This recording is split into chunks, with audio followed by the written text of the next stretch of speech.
బాణాసంచా ప్రమాదం, శ్రీకాకుళంలో డయేరియా, రాజమండ్రి పాల కల్తీ ఘటనలు తనను బాధించాయని ముఖ్యమంత్రి చంద్రబాబు నాయుడు చెప్పారు. రాష్ట్రంలో ఇలాంటి ఘటనలు జరగకుండా చర్యలు తీసుకోవాల్సిన బాధ్యత అధికారులపైనే ఉందని సీఎం తెలిపారు. ఇకపై కలెక్టర్లు, సెక్రటరీలు ఫీల్డ్ విజిట్స్ చేయాలని ముఖ్యమంత్రి ఆదేశాలు జారీ చేశారు.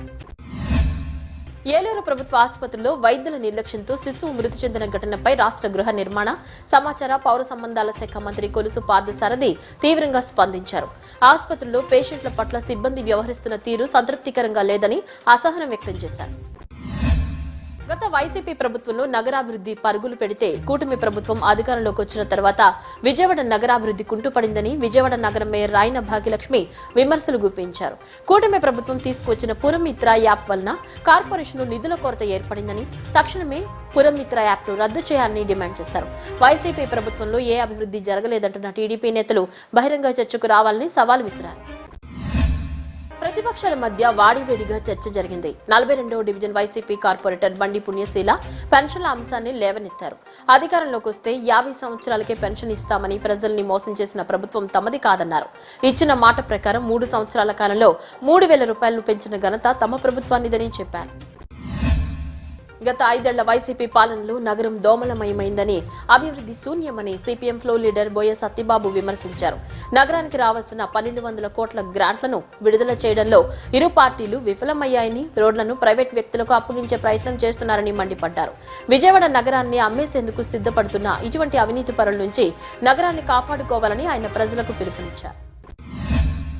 విద్య, వైద్యంలో ప్రభుత్వం ఎంత చేసినా కూడా ప్రైవేట్ వ్యక్తులు, స్వచ్ఛంద సంస్థల సహకారం, భాగస్వామ్యం కూడా ఉంటేనే పరిపూర్ణమవుతుందని మాజీ ఎమ్మెల్సీ అశోక్ బాబు తెలిపారు.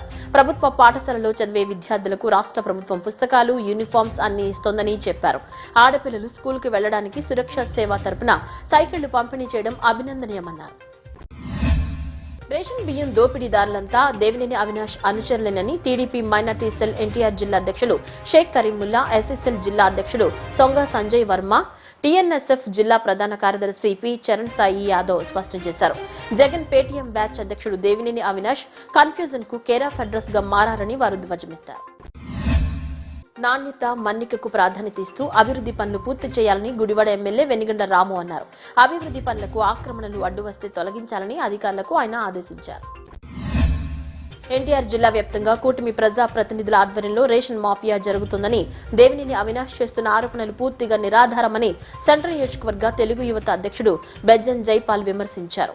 వైసీపీ ప్రభుత్వంలోనే అనేక మాఫియాలు జరిగాయని, అదే తరహాలో ఇప్పటికీ జరుగుతున్నాయనే అపోహతో అవినాష్ నోటికొచ్చినట్లు మాట్లాడుతున్నారన్నారు. మూత్రపిండాల ఆరోగ్యంపై ప్రజల్లో అవగాహన పెంపొందించేందుకు వరల్డ్ కిడ్నీ డే సందర్భంగా నెఫ్రాలజిస్ట్ ఆఫ్ విజయవాడ ఆధ్వర్యంలో ఈ నెల 12వ తేదీ ఉదయం 6:15 కిడ్నీ హెల్త్ అవేర్నెస్ వాక్థాన్ నిర్వహించనున్నట్లు నిర్వాహకులు తెలిపారు. సొసైటీ అధ్యక్షుడు డాక్టర్ నలమాటి అమ్మన్న ఈ కార్యక్రమానికి సంబంధించిన వివరాలను వెల్లడించారు. ప్రపంచవ్యాప్తంగా ప్రతి సంవత్సరం జరుపుకునే వరల్డ్ కిడ్నీ డే ప్రధాన ఉద్దేశం ప్రజల్లో మూత్రపిండాల ఆరోగ్య సంరక్షణపై అవగాహన కల్పించడమని ఆయన తెలిపారు. ఈ సందర్భంగా నిర్వహించే awareness walkathon executive club service road వద్ద ప్రారంభమై సిద్ధార్థ మెడికల్ కాలేజ్ గ్రౌండ్స్ వరకు సాగుతుందని తెలిపారు. ఈ కార్యక్రమాన్ని విజయవాడ నగర పోలీస్ కమిషనర్ ఎస్వి రాజశేఖర్ బాబు జెండా ఊపి ప్రారంభిస్తారని చెప్పారు.